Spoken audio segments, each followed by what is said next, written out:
The removal of distracting thoughts. Vitakkasanthana Sutra. This is my own summary of the sutra taken from this book that provides a translation of discourses from the Buddha. And in the sutra, the Buddha gives us 5 different methods of removing distracting thoughts. And by distracting thoughts, he means unwholesome thoughts that are connected with desire, connected with hate, or connected with delusion. So when we are pursuing a higher mind, if these thoughts arise, he gives us 5 methods to remove these thoughts. The first method is to give attention to some other thought that is more wholesome. And the example he provides is like a carpenter would extract a coarse peg and replace it with a new one. In such a way, we would also then replace our unwholesome thoughts with a wholesome thought. The second method is to examine the danger of the thoughts and how it can lead to suffering. So what he says is to treat these thoughts as if you found a carcass around your neck. How would you treat a carcass around your neck?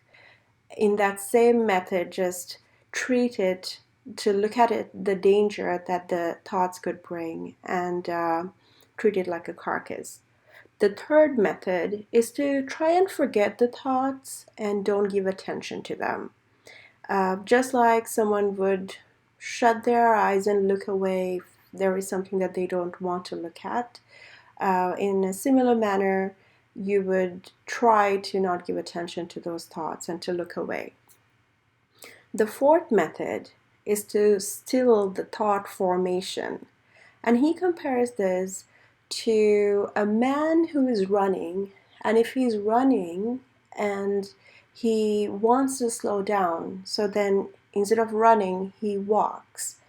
And he still wonders, why am I walking? And he wants to slow down further.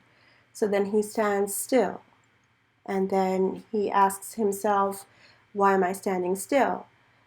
And then he instead sits down. And then he asks himself, why am I sitting down? And then he lies down. So in such a manner, progressively, the Buddha asks us to still our thought formations and slow it down. So that's the next method. And the last method he teaches is to stop those thoughts with a lot of force, with your teeth clenched, tongue pressed, and so on, just like a strong man would seize a weak man. So the 5 methods again is to give attention to a different thought, just like a carpenter would replace a coarse peg, or examine the danger of the thoughts, just like a carcass around your neck.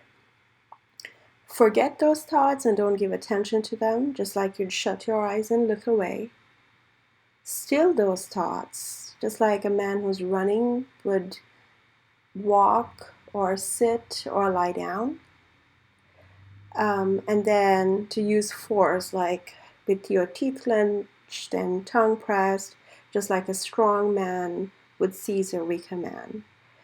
And he explains that when we practice in such a way while we are pursuing a higher mind, then the mind becomes steadied internally, quieted, brought to singleness, and concentrated, and he will be able to then think whatever thought that he wishes to think, and he'll have more control over what thoughts that come to his mind.